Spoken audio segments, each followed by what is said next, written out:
Good morning student, कैसे हैं आप सभी। आज सेट नंबर 2 का ये लास्ट वीडियो होगा। इस वीडियो में हम क्वेश्चन नंबर 6 और क्वेश्चन नंबर 7 के बचे हुए क्वेश्चन को सॉल्व करेंगे और बढ़ते हैं आगे। क्वेश्चन नंबर 6 के का वाला क्वेश्चन है, उसका x माइनस 3 बाई एक्स बराबर 3 है और क्या ज्ञात करना है इसके मूल ज्ञात कीजिए के मूल ज्ञात करना है। इसके मूल ज्ञात करना, ये अभी तो देखने पर लग रहा है मुझे कि लीनियर इक्वेशन है मेरा, ठीक है ना, रैखिक समीकरण है। लेकिन अगर मैं इसको थोड़ा सॉल्व करना चाहूँ, x का गुणा घर कराऊंगा, क्या हो जाएगा ये एक्स स्क्वायर माइनस कितना 3 बाई कितना x इज इक्वल टू 3 की। फिर x को इधर ले जाऊंगा तो x square minus 3 is equal to किसके 3x के। 3x को इधर ले आओ, x square minus 3x minus 3 is equal to क्या 0। क्या बन गया मेरा ये द्विघात समीकरण बन गया, ठीक है ना। इस द्विघात समीकरण को हल करने का तरीका मुझे पता है, मध्य पद को तोड़कर, ठीक है, गुणनखंड करता हूं मैं, और मध्य पद को तोड़कर गुणनखंड करने का जो तरीका है मेरा वो क्या होगा कि सबसे पहले मैं अचर पद का गुणा एक्स स्क्वायर के गुणांक में करता हूं बिना चिन्ह देखे। चिन्ह से मतलब नहीं मुझे, तो 3 का गुणा 1 में करो, 3 1 के 3, ठीक है ना।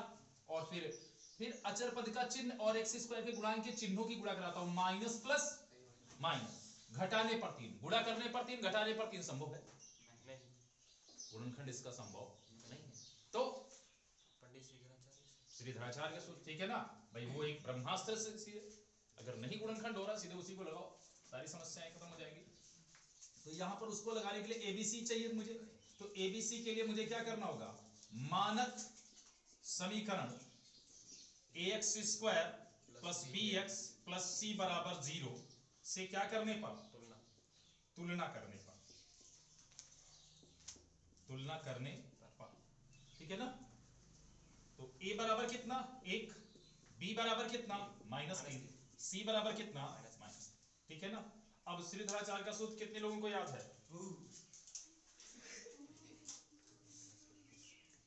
सभी को याद है।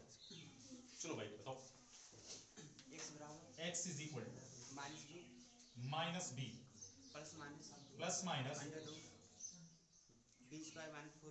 B square minus 4ac upon 2, ठीक है। ये है मेरा श्रीधराचार्य का सूत्र, ठीक है ना। इस सूत्र की सहायता से मैं x का वैल्यू निकालूंगा। अब माइनस b की वैल्यू कितनी है -3, तो माइनस b के पहले भी लगा है, माइनस माइनस क्या हो जाएगा आपका +3, plus minus under root b square, b का स्क्वायर -3 का स्क्वायर करूंगा क्या हो जाएगा, चलिए अभी लिख लेता हूं, -4a, a की वैल्यू 1, c की वैल्यू -3 बटे कितना 2a, 2 इंटू a कितना 1, दिखाई पड़ा, ठीक है ना। Minus b plus minus under root b square minus 4ac upon 2a हो गया। सॉल्व कर दें इसको, +3 हमारा बाहर है, plus minus under root b square -3 का स्क्वायर करूंगा क्या हो जाएगा 9, माइनस प्लस हो जाएगा, 3 का वर्ग क्या हो जाएगा 9 हो जाएगा, माइनस यहां भी माइनस है और ये भी माइनस है, माइनस माइनस क्या हो जाएंगे प्लस हो जाएंगे, और 4 1 4 4 तिहाई 12, पूरे का बटे कितना 2 बराबर +3। अब +3 बार बार क्यों लिख रहे हैं, 3 लिखो ना, प्लस तो होगा 9 12 9 कितने हो जाएंगे 21 बटे कितना 2। अब मैं जानता हूं कि 21 का वर्गमूल नहीं निकलेगा क्योंकि 21 पूर्ण वर्ग संख्या नहीं है। अगर निकालना चाह रहा हूं मैं तो दशमलव में आएगा, मैं उतना सारा काम नहीं करने वाला हूं। अब मुझे 2 मूल आपने बताने को बोला था, ठीक है ना, तो मैं दोनों मूल बता देता हूं। अतः x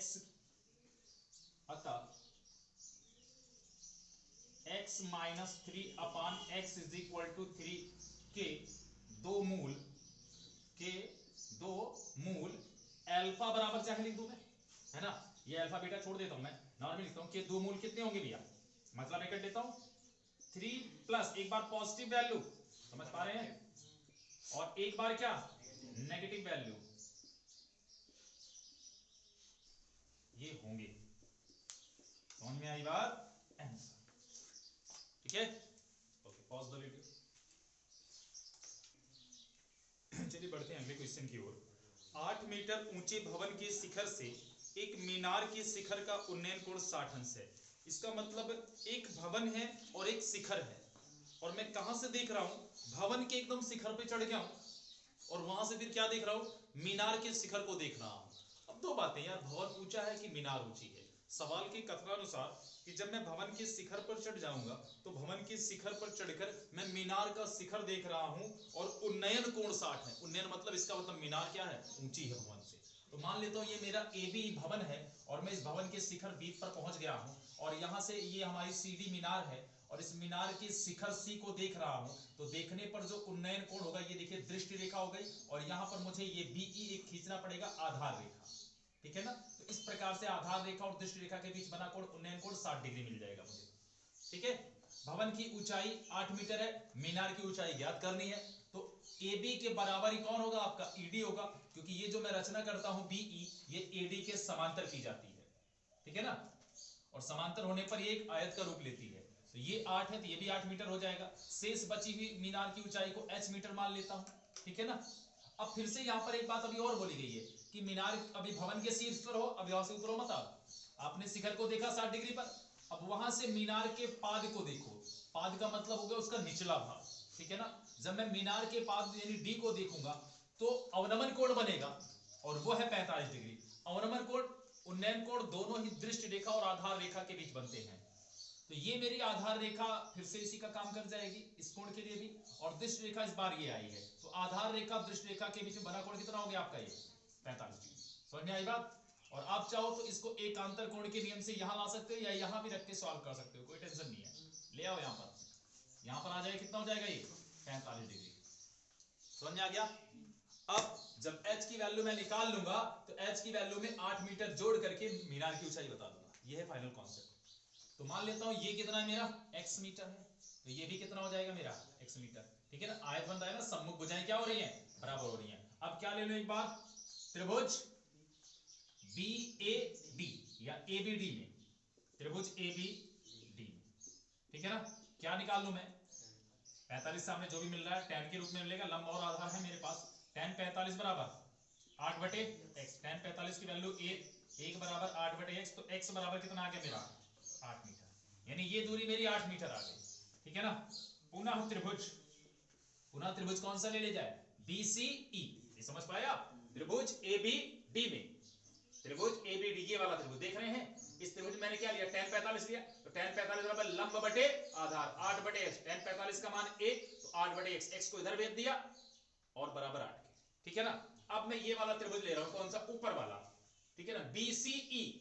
कौन सा त्रिभुज ले रहा हूं मैं, BCE, त्रिभुज BCE में क्या हो जाएगा मेरा, tan 60 डिग्री, तो लंब बटे आधार h/x, h/x, tan 60 की वैल्यू √3, h की वैल्यू निकालनी है, नहीं पता, x की वैल्यू निकाल के लाया हूं मैं अभी 8, इधर भेज दूंगा तो क्या हो जाएगा ये 8√3, सीधा लिख लेता हूं, h बराबर कितना आ गया मेरा 8√3 मीटर। समझ पाए। तो मीनार की ऊंचाई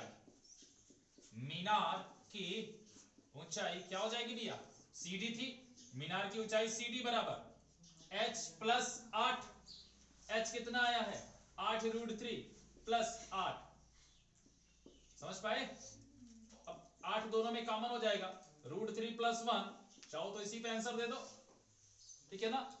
या फिर अगर आपको और कुछ करना है तो 8√3 की वैल्यू रख दो 1.73 प्लस 1, 1.73 प्लस 1 में जैसे ही 1 ऐड करोगे कितना हो जाएगा ये 2.73, ठीक है ना। इतना मीटर मल्टीप्लाई कर दो, 8 3 24 के 4 80 अलावा 2, 8 7 56 56 2 58 के 8 80 अलावा 5 8 2 16 16 4 20 1 21, 2 पे 21.84 मीटर। समझ पाए, ये है मेरा क्वेश्चन, ठीक है। आइए बढ़ते हैं अगले क्वेश्चन की ओर। क्वेश्चन नंबर 6 का है। तो एक शंकु के छिन्नक की तिर्यक ऊंचाई कितनी है, 8 सेंटीमीटर। तो तिर्यक ऊंचाई अगर 8 सेंटीमीटर, इसका मतलब ये वाली लेंथ ना, ये वाली लेंथ मेरी कितनी है 8 सेंटीमीटर। फिर आगे क्या बोल रहा है कि इसके वृत्तीय सिरों की परिधियां 28 सेंटीमीटर और 14 सेंटीमीटर है। इसके यही तो है वृत्तीय सिरे, ठीक है ना, एक छोटा है और एक बड़ा है। तो एक 28 सेंटीमीटर, एक 14 सेंटीमीटर है। इसका मतलब ऊपर वाला ये पूरा 14 सेंटीमीटर होगी परिधि इसकी, और ये कितनी होगी 28 सेंटीमीटर। तो क्या पूछ रहा है, छिन्नक का वक्र पृष्ठीय क्षेत्रफल। छिन्नक का क्या पूछ रहा है, वक्र पृष्ठीय क्षेत्रफल पूछ रहा है। मुझे पता है वक्र पृष्ठीय क्षेत्रफल निकालने के लिए मुझे यहां पर ये R1 और R2 ज्ञात करना होगा, ठीक है ना। R1 का मतलब बड़ी वाली, और R2 का मतलब छोटा। क्या छोटा, त्रिज्या। छोटा त्रिज्या, छोटी त्रिज्या, छोटी त्रिज्या, ठीक है ना। तो सबसे पहले मैं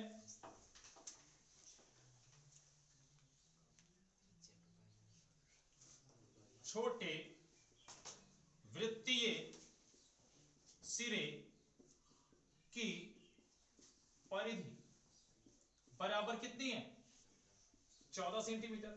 फार्मूला क्या होता है परिधि का, 2 पाई r। r यहां पर कितनी लेनी है मेरे को, r2 लेनी है, इज इक्वल टू 14 की। तुरंत 2 से काट दूं इसको, पाई की वैल्यू 22 बटे 7, r2 इज इक्वल टू कितने 7 की, 7 तुरंत गुणा हो जाएगा।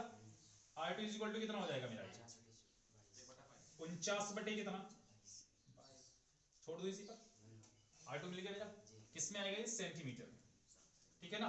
अब बड़े बड़े वृत्तीय सिरे की परिधि, ठीक है ना, बड़े वृत्तीय सिरे की परिधि कितनी है भैया 28 सेंटीमीटर है ना, 28 सेंटीमीटर। तो इसका फार्मूला 2 पाई r1 बराबर किसके 28 सेंटीमीटर। बात समझ में आई। तो r1 बराबर कितना हो जाएगा 28 बटे 2, 22 बटे 7 का क्या जाएगा इधर 22, 2 गुणे 22, और जो बटे 7 है वो कहां चला जाएगा ऊपर। समझ में आया। 2 से काट देंगे कितना 14 ने 28, फिर 2 से 2 सते 14, 2 से कितना 11। तो r1 बराबर कितना आ जाएगा आपका 49 बटे 11 सेंटीमीटर। अब क्या निकालना था शंकु का छिन्नक का, शंकु के छिन्नक का क्या वक्र पृष्ठीय क्षेत्रफल। तो छिन्नक का वक्र पृष्ठीय क्षेत्रफल बराबर याद है फार्मूला क्या होता है पाई r1 l plus pi r2 l, ठीक है ना। यानी पाई r l किसका होता है शंकु का वक्र पृष्ठ होता है। तो एक पाई r1l है और दूसरा क्या है पाई r2l। l जहां क्या है तिर्यक ऊंचाई जिसकी वैल्यू कितनी है 8 सेंटीमीटर, यही क्या है मेरा l है। समझ पाए बात को, रख दीजिए सारी वैल्यू। वैल्यू रखने से पहले एक बार फार्मूले को थोड़ा सेट करके देखिए। पाई l दोनों से कॉमन बन जाएगा, ब्रैकेट में क्या हो जाएगा r1 प्लस r2। अब पाई की वैल्यू मैं रख देता हूं कितना 22 बटे 7, l की वैल्यू कितनी है 8, plus r1 plus r2, r1 कितना आया है 49 बटे 11, r2 कितना आया है 49 बटे 22। समझ पाए। अब इधर अभी पढ़ा रहते इसको या गुड़ाई करा दीजिए, कितना हो जाएगा 8 दुनाई 16, 8 दुनाई 16 एक 17 बटे कितना 7, और यहां पर 11 और 22 का एलसीएम कितना हो जाएगा बोलिए 22 हो जाएगा ना। 11 दुनाई 22 49 दुना कितना हो जाएगा 98 प्लस कितना 49, ठीक है ना। 22 से काट दोगे कितना हो जाएगा, अभी तो 22 का 8 से गुणा कराया था मैंने, फालतू में गुणा करा लिया, 22 से 22 काट देता तो 8 बार कटेगा ये। अब यहाँ पर 8 बटे 7 और 98 और 49 कितने हो जाएंगे 9 17 के साथ 80 लो 1,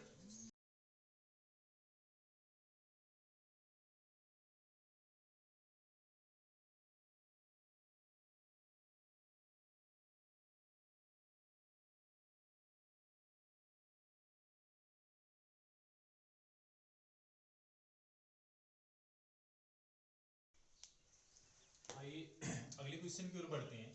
एक वर्गंतराल दिया गया है और उसकी बारंबारता दी गई है और माध्यिका की गणना करनी है, ठीक है ना। आपको पता है माध्यिका की गणना के लिए सबसे पहले आपको क्या निकालनी पड़ेगी संचयी बारंबारता।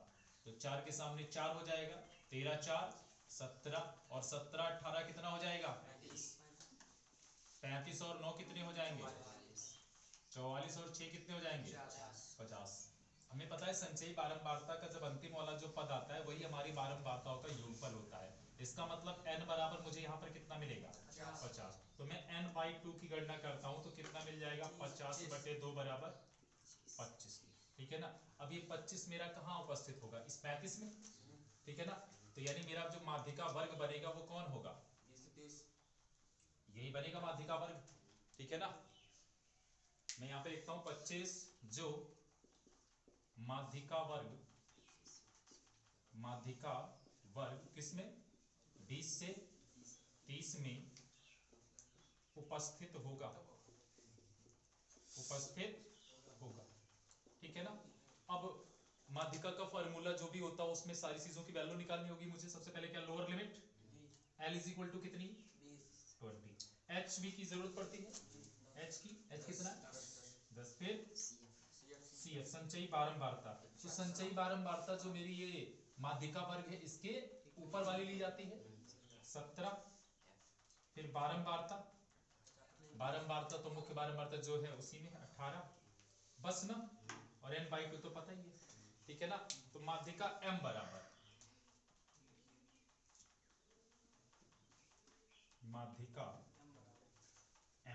क्या होगा formula? L plus n/2 minus C upon bracket close into. ठीक है ना।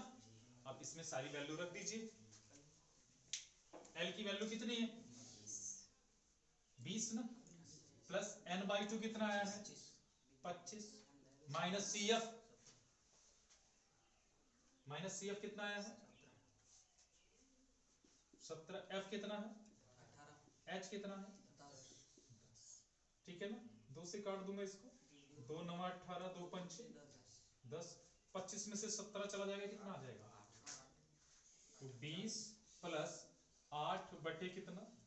9 और गुणे कितना है? 5। तो 8 पंचे कितना हो जाएगा? 40। 20 9 ही है 9 दूनी 18 180 प्लस कितना? 40 बटे कितना? 9। ठीक है ना। अब ये कितना हो जाएगा? 220 बटे कितना? 9। काट दीजिए इसको। कितना आ जाएगा? 24.44। ठीक है ना। ये होगी माध्यिका। वर्ग अंतराल दिया था, बारंबारता दी गई थी, संचयी बारंबारता निकाला मैंने। ठीक है ना। और संचयी बारंबारता निकाल करके कुल पदों की संख्या देखी। बारंबारताओं का संपूर्ण योग 50 है। क्या करना होता है? 50 का आधा करना होता है और जो प्राप्त होता है उसको चेक करता हूं कि वो मेरा कहां मिलेगा। तो संचयी बारंबारता देखें 4 है 17 है 35 है तो 25 किस में उपस्थित होगा? आपका 35 में। ठीक है ना। और 35 में उपस्थित होगा तो यही बनेगा मेरा क्या? माध्यिका वर्ग। माध्यिका वर्ग मेरे को मिल गया। सारी जो भी मुझे फार्मूले में जरूरत होती है सारी वैल्यू मैंने यहाँ पे लिख ली, फार्मूला लिखा, सारी वैल्यू को पुट किया, सॉल्व कर दिया। आइए बढ़ते हैं क्वेश्चन नंबर 7 का काम। दो संख्याओं के वर्गों का अंतर 180 है। एक शर्त ये दी गई। दूसरी शर्त है छोटी संख्या का वर्ग बड़ी संख्या का 8 गुना है। छोटी संख्या का वर्ग बड़ी संख्या का क्या है? 8 गुना है। तो क्या माना जाए? दो चरराशियां मानी जाए? अगर एक चरराशि मानी जाए तो कैसे लगाएंगे? हो पाएगा? छोटी संख्या का वर्ग बड़ी संख्या का 8 गुना है। बड़ी संख्या का क्या है? किसकी तुलना हो रही है? छोटी संख्या की। तुलना किसकी हो रही है? छोटी संख्या की। किससे हो रही है? बड़ी संख्या से। तो मैंने बोला आसानी हमें तब होती है कि तुलना जिससे हो उसको मान लो। अगर एक चरराशि माननी है, दो चरराशियां माननी है तो नो टेंशन, दोनों को मानो, दोनों शर्तों को रखो, दो समीकरण बनाओ, सॉल्व करो अपना चाहे जिस पेज से, आंसर ले जाओ। अगर एक ही चरराशि करोगे थोड़ी आसानी होगी, लेकिन थोड़ा सा दिमाग लगाना होगा। दो शर्तें दी रहती हैं तो एक शर्त का प्रयोग मानने के लिए करेंगे और दूसरी शर्त का प्रयोग समीकरण बनाने के लिए, क्योंकि एक चरराशि का मान निकालने के लिए सिर्फ और सिर्फ एक समीकरण की आवश्यकता पड़ती है। बात समझ में आ रही है?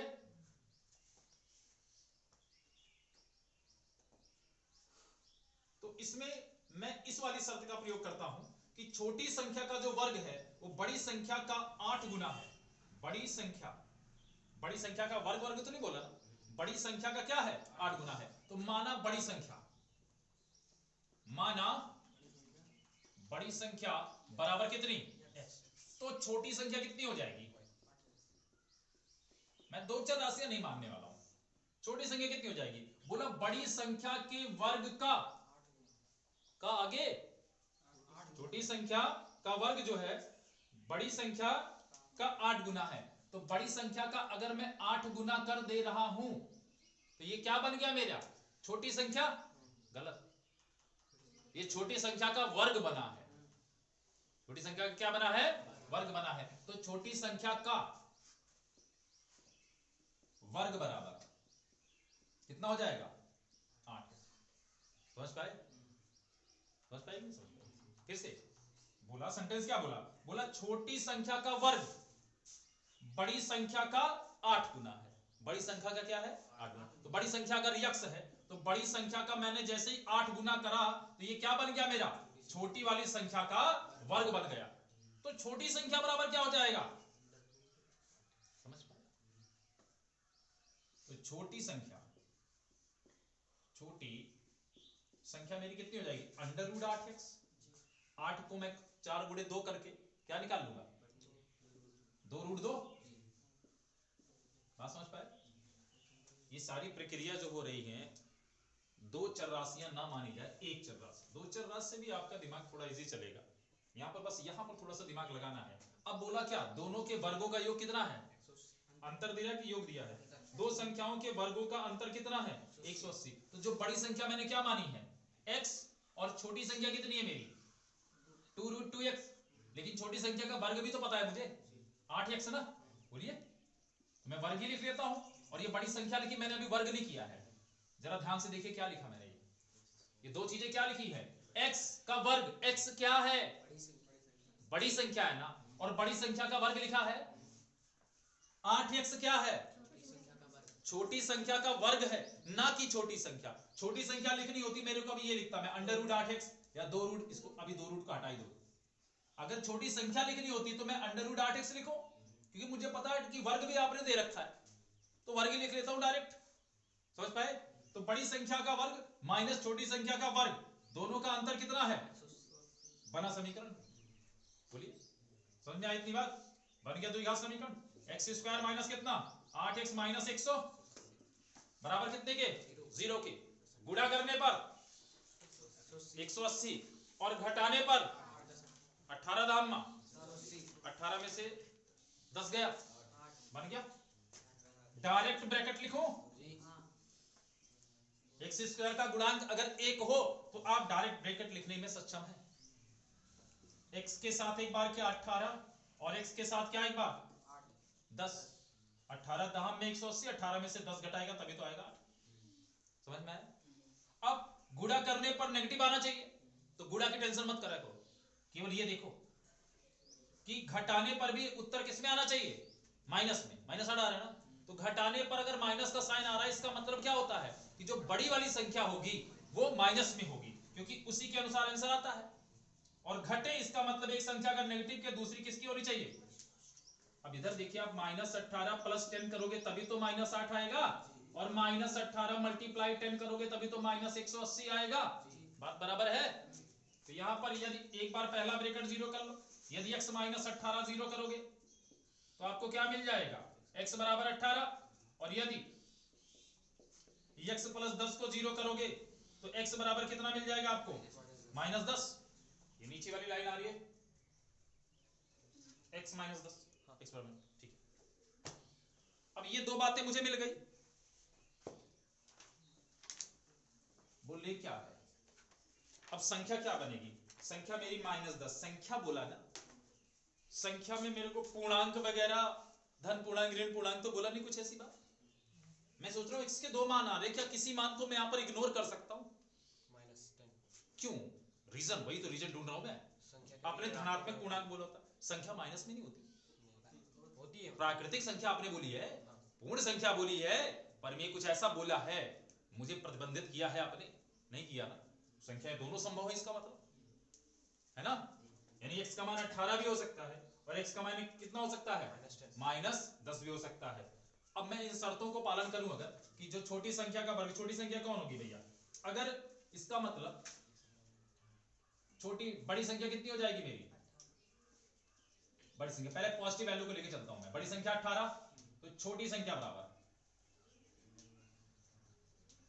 छोटी संख्या अंडर रूट 8x है, 8x नहीं है, अंडर रूट 8x है, तो 18 गुणे कितना 8 बराबर क्या हो जाएगा, 18 अट्ठे 144, 144 का वर्ग 12, छोटी संख्या कितनी आ गई, अब दोनों के वर्गों का अंतर 180 आएगा, 18 का वर्ग कितना होता है,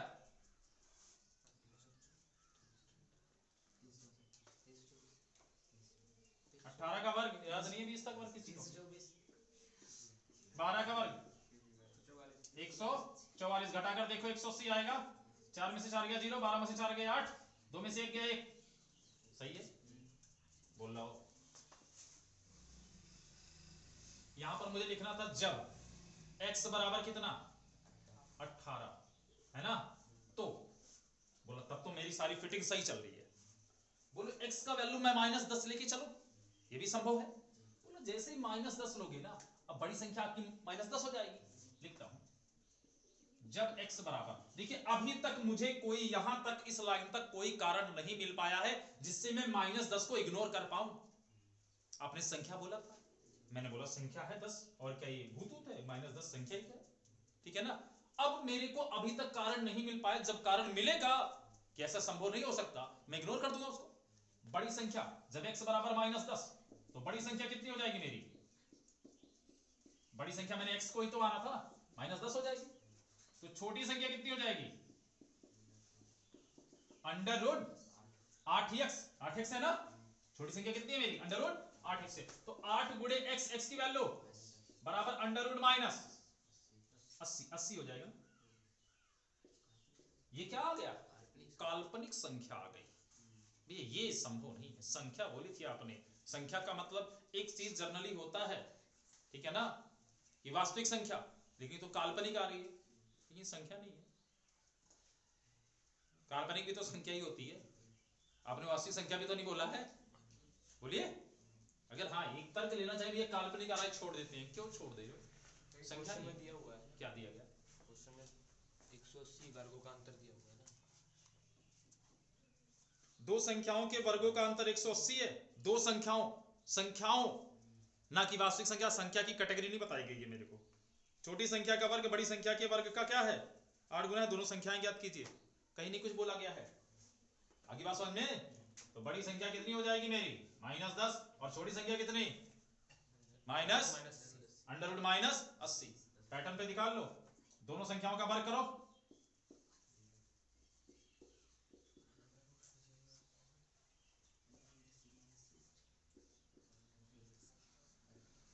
वर्ग करूं मैं, 10 का वर्ग -10 का वर्ग कितना हो जाएगा, अंडर रूट का वर्ग करूंगा, अंडर रूट गायब हो जाएगा, क्या बचेगा, बोलिए, लेकिन 80 तो बचेगा, यहाँ पर माइनस बचेगा, बोलिए, दोनों का अंतर दिया है ना, तो अंतर करूंगा तो माइनस माइनस कितना हो जाएगा, प्लस, बराबर कितने के 180, आ तो रहा है, बोलिए, आ रही बात समझ में ना, तो दोनों संभव है, मैं किसी को इग्नोर नहीं कर पाऊंगा, एक रीजन मुझे यहाँ थोड़ा सा दिख रहा था, लेकिन फिर मैंने क्वेश्चन को फिर से गौर से देखा, तो क्वेश्चन को गौर से देखने पर कहीं भी मुझे ये प्रतिबंध नहीं है कि वो काल्पनिक संख्या है, ठीक है ना, आप दे भी दोगे तो भी एग्जामिनर इतना गौर नहीं करेगा कि मुझे भाई इतना डीपली नहीं जाना है, आगे बात समझ में,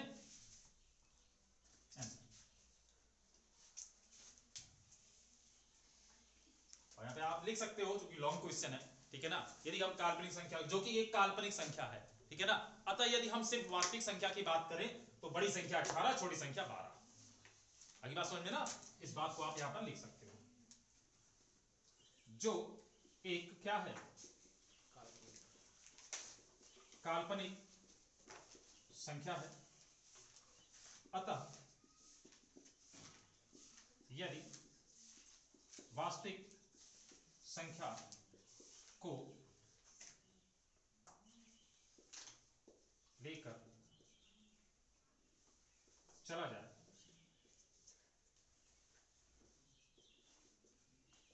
तो बड़ी संख्या कितनी हो जाएगी 18, और छोटी संख्या कितनी हो जाएगी 12। ये आंसर आ जाएगा। ठीक है, यदि हम वास्तविक संख्या को लेकर आंसर अपना उत्तर दें तो। आगे बात समझ में, नोट कर लीजिए। चलिए बात करते हैं क्वेश्चन नंबर 7 के का अथवा। एक भिन्न 1/3 हो जाती है जब उसके अंश से 1 घटाया जाता है, और वह 1/4 हो जाती है जब उसके हर में 8 जोड़ दिया जाता है। माना भिन्न बराबर कितनी x/y। ठीक है ना। पहली शर्त अनुसार एक मेरी ये जो भिन्न है ये मेरी 1/3 के बराबर हो जाती है, लेकिन क्या कब करने पर, जब उसके अंश में से 1 घटा दिया जाता है। यदि मैं इसके अंश में से 1 घटा दूं तो किसके बराबर हो जाएगी ये 1/3 के 3 से गुणा कराइए, यहां पर लिख देते हैं first condition according to the. ठीक है ना, पहली शर्त अनुसार 3x - 3 बराबर किसके y के 3x - y बराबर समीकरण नंबर 1 सेकंड कंडीशन के अनुसार। ठीक है, सेकंड कंडीशन में क्या बोल रहा है कि यदि मैं इसमें हर में 8 जोड़ दूं तो 1/4 हो जाएगी। हर में कितना जोड़ दूं इसके 8 जोड़ दूं, हर में 8 जोड़ दूं तो कितना हो जाएगी 1/4 हो जाएगी। ठीक है ना। 4x बराबर किसके y + 8 के, 4x - y बराबर 8 के। समीकरण नंबर किसी का गुणांक बराबर है y गुणांक। समीकरण 1 और 2 को घटा लिया जाए, समीकरण 2 माइनस क्या कर दिया जाए 1। 4x - y बराबर कितना है 8 है। दूसरा क्या है 3x - y बराबर 3 है। घटाने पर चिन्ह क्या होते हैं बदले जाते हैं। 4x में से 3x गया, x का मान कितना आ गया 5। x का मान किसी एक समीकरण में रख दीजिए। 3x, x का मतलब 5 माइनस y बराबर किसके 3 के 5 3 आई 15। 3 को उधर ले आइए -3, y को उधर भेज दिया प्लस, 15 में से 3 गया, y का मान कितना आ गया 12। अतः भिन्न बराबर क्या हो जाएगी आपकी x/y मानी थी आपने ना, 5 कितना 12 आंसर। समझ पाए। वीडियो को पॉज करके नोट कर लीजिएगा। बढ़ते हैं अगले क्वेश्चन की ओर। एक त्रिभुज एबीसी बनाइए, एक त्रिभुज एबीसी बनाइए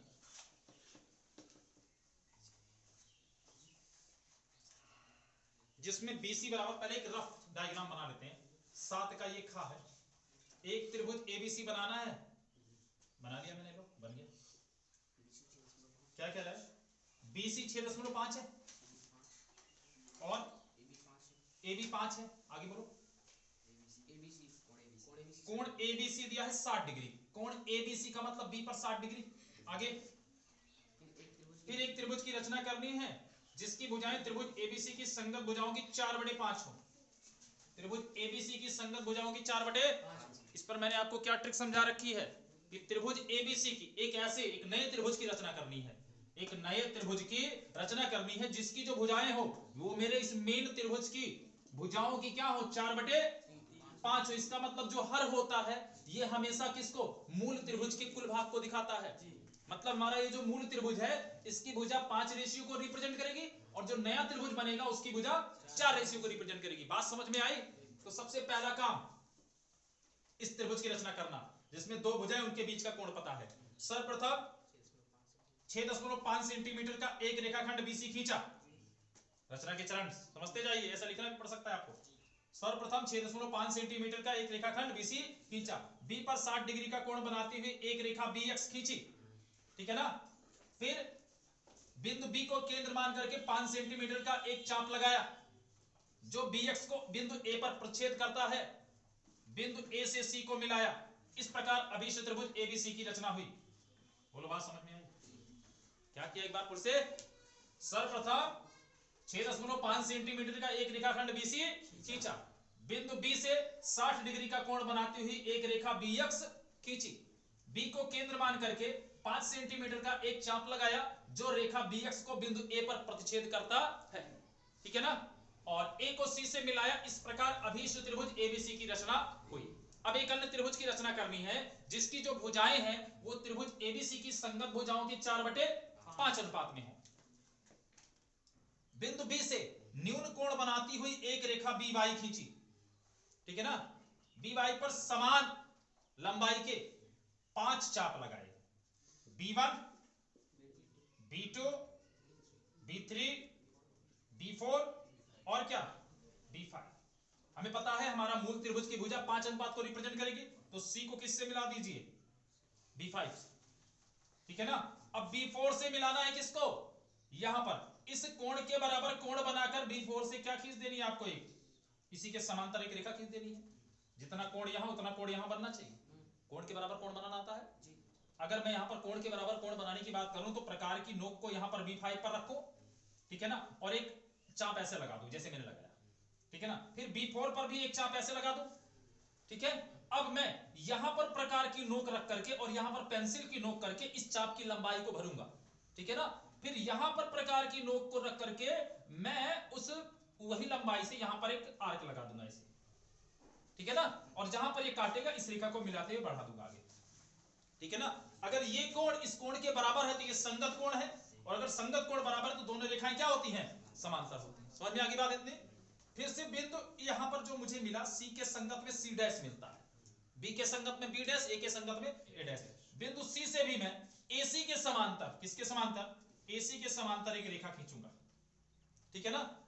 जहां के कोण इतना बना, इस कोण के बराबर ये कोण बना करके, ठीक है ना। और इस पर मुझे क्या मिलेगा, बिंदु A डैश मिलेगा। इस प्रकार अभिष्ट त्रिभुज A dash B C dash की रचना हुई, ठीक है ना, जिसकी भुजाएं त्रिभुज ABC की संगत भुजाओं की 4/5 गुनी है। क्लियर होगी बातें, स्पष्ट है, समझ में आया, नोट कर लीजिए। बढ़ते हैं अगले क्वेश्चन की ओर। समझ में आ गया है ना। आगे 4.5 है ना, 4.5 सेंटीमीटर त्रिज्या के एक वृत्त पर ऐसी दो स्पर्श रेखाएं खींचिए जो परस्पर 90 अंश के कोण पर झुकी हो। प्रत्येक स्पर्श रेखा की लंबाई मापिए और परिकलन से इसकी जांच कीजिए। लास्ट क्वेश्चन है ये।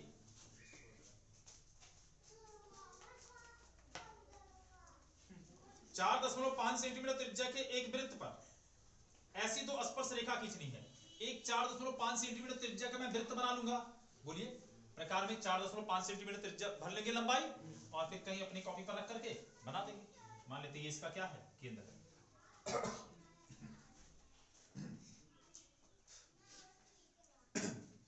तो अब क्या करना है, इसमें दो स्पर्श रेखा खींचनी है। त्रिज्या के एक वृत्त पर ऐसी दो स्पर्श रेखा खींचनी है जो परस्पर 90 डिग्री के कोण पर झुकी हो। एक रफ डायग्राम बनाते हैं कि मान लेते हैं यहां पर मैंने ऐसे दो स्पर्श रेखा खींच दी, ठीक है ना। अब ये दोनों स्पर्श रेखाओं के बीच कितना कोण होना चाहिए, ठीक है ना। अब मैं बोलूं इससे यहां पर कैसा बिंदु लूं, कितनी डिस्टेंस पर लूं, ये एक प्रॉब्लम है, ठीक है ना। शर्त मुझे है 90 डिग्री का एंगल होना चाहिए। मुझे पता मैं यहां पर तो तुम्हें प्रतिबंधित नहीं कर सकता, लेकिन तुम्हारा एक जुगाड़ है मेरे पास। मैं पहले ही एक ऐसा एंगल बनाता हूं, ठीक है ना, तो ऑटोमेटिक 90 डिग्री हो जाओगे। ध्यान से देखिएगा, यहां पर ये मेरा केंद्र है, केंद्र से ये मैंने त्रिज्या मिलाई है जो मेरे स्पर्श बिंदु को टच कर रही है, और स्पर्श बिंदु से होकर जाने वाली त्रिज्या स्पर्श रेखा पर क्या होती है, ऐसे यहां पर भी। तो ये देखिए, एक भुजा, दो भुजा, तीन भुजा, चार भुजा, एक चतुर्भुज बन गया। ये चतुर्भुज बनाना, चतुर्भुज के चारों कोणों का योग कितना होता है, 360, जिसमें से 90 90 फिक्स, 180 फिक्स, शेष बचा भी कितना। अगर यहां 90 करना है तो मैं इस वाले कोण को 90 कर देता हूं। इसकी औकात नहीं है कि अब ये 90 से ज्यादा या कम बन जाए, फिक्स 90 बनेगा भाई। चतुर्भुज के तीन कोणों को मैं फिक्स कर देता हूं, चौथा जो भी बचा कितना बनेगा, जितना मैं चाहूंगा मेरे अनुसार बनेगा, वो अपने अनुसार नहीं बन सकता।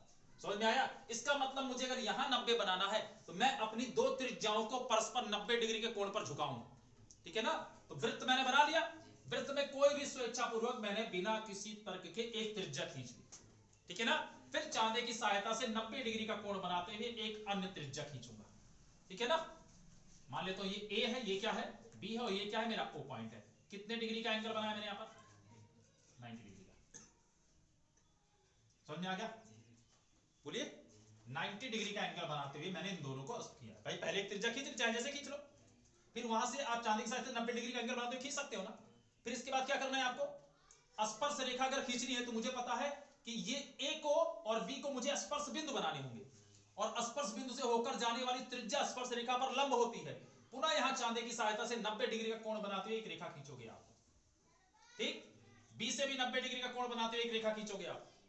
ठीक है ना, कितने कितने डिग्री का कोण बनाते हुए 90 डिग्री का कोण बनाते हुए एक रेखा खींचोगे, और जहां दोनों एक दूसरे को प्रच्छेद करेंगे ये आपका बिंदु क्या हो जाएगा, कुछ भी मान लीजिए पी मान लीजिए। ठीक है ना, और परिकलन द्वारा ये 90 ये 90 ये 90 ये भी कितना हो जाएगा 90। समझ में आई बात? बोलिए। तो रचना के चरण लिख देंगे ऐसा। अगला क्या लिखेंगे रचना के चरण? सर्वप्रथम कितना सा 4.5 सेंटीमीटर त्रिज्या का एक वृत्त खींचा जिसका केंद्र क्या है ओ से है। ओ से एक त्रिज्या OA खींची।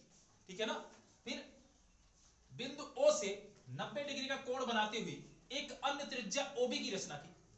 ठीक है ना, फिर बिंदु A से 90 डिग्री का कोण बनाते हुए एक रेखा खींची, AX मान लेते हैं। ठीक, बिंदु B को केंद्र मानते हुए 90 डिग्री का कोण बनाते हुए एक रेखा कौन सी खींची मैंने, B। दोनों एक दूसरे को बिंदु P पर प्रच्छेद करती हैं। ठीक है ना, अतः P ही वह बाह्य बिंदु है जिससे खींची गई दोनों स्पर्श रेखाएं PA व PB होंगी। ठीक है ना, और गणना द्वारा इनके बीच का कोण कितना आएगा 90 डिग्री आएगा। गणना द्वारा इनके बीच का कोण कितना आ जाएगा 90 डिग्री आ जाएगा। अब मैं ये कर लेता हूं कि चतुर्भुज AOBP में कोण PAO समझ आइए वाला कोण प्लस कितना कोण AOB प्लस कितना कोण PBO प्लस कितना कोण APB बराबर कितना, चतुर्भुज के अंतःकोणों का योग कितना होता है भैया 360 डिग्री। ये कितना है मेरे पास 90, ये कितना है 90, ये कितना है 90, सब कुछ रचना के द्वारा। मान ले तो ये नहीं पता मेरे को, क्योंकि इसी पर मुझे प्रतिबंध दिया गया था कि दो स्पर्श रेखाएं ऐसी बनानी है जिनके बीच का झुकाव जो है, जो कोण जो हो कितना हो 90 डिग्री हो। तो मान लेता हूं यही APB एंगल होगा, इसको तो मैंने बनाया नहीं है ना अभी। अब 90 90 90 कितना हो जाएगा, तो कोण APB बराबर 360, 270 इधर ले आएंगे माइनस 270, तो कोण APB कितना मिल जाएगा मुझको 90 डिग्री। बात समझ में आई? बोलिए। और अब अगर मेरे को एक चीज और बोला था, स्पर्श रेखाओं की लंबाई नापिए और परिकलन भी कीजिए। पहले पटरी से नाप लो फिर परिकलन कीजिए। एग्जामिनर मुझे ये देखने वाला नहीं है, ठीक है ना, कि मैंने पटरी से नाप के सेटिंग की है या कैसे। फिलहाल फिगर को ऐसा बनाइए, थोड़ा बहुत 9-10 चलेगा उतना, क्योंकि वो ह्यूमन एरर होती है, लेकिन पहले परिकलन द्वारा देख लीजिए कितनी आएगी भुजा। इसकी त्रिज्या कितनी थी 4.5, ये भी कितना था। एक ऐसा चतुर्भुज जिसके चारों कोण 90 डिग्री के हैं, क्या हो सकता है, या तो वर्ग या तो, अगर सम्मुख भुजाएं बराबर हैं तो आयत, और अगर क्रमागत भुजाएं बराबर हैं तो समझ पाए। कंफर्म है, ये पक्का है बच्चे लोग, वर्ग बनने वाला है ना। और अगर वर्ग बनने वाला है तो निश्चित इसकी दोनों स्पर्श रेखाएं कितनी होगी। आगे बात समझने, तो अपना पटरी से नाप के बता देना, ठीक है ना। उम्मीद है वीडियो यहाँ पर क्वेश्चन नंबर 7 के कुछ क्वेश्चन को थोड़ा स्पीड दिया गया है, वीडियो काफी लंबा हो रहा था, टाइम भी काफी ज्यादा हो रहा है आज, ठीक है ना। उम्मीद है चीजें आपको समझ में आई हैं, और नहीं समझ में आती है तो आप कमेंट बॉक्स में आराम से कमेंट कर सकते हो, फिर से मैं इसका एक बार दोबारा वीडियो बना सकता हूँ, ठीक है ना। धन्यवाद, चैनल को सब्सक्राइब कीजिए, यही आपसे विनती है भैया।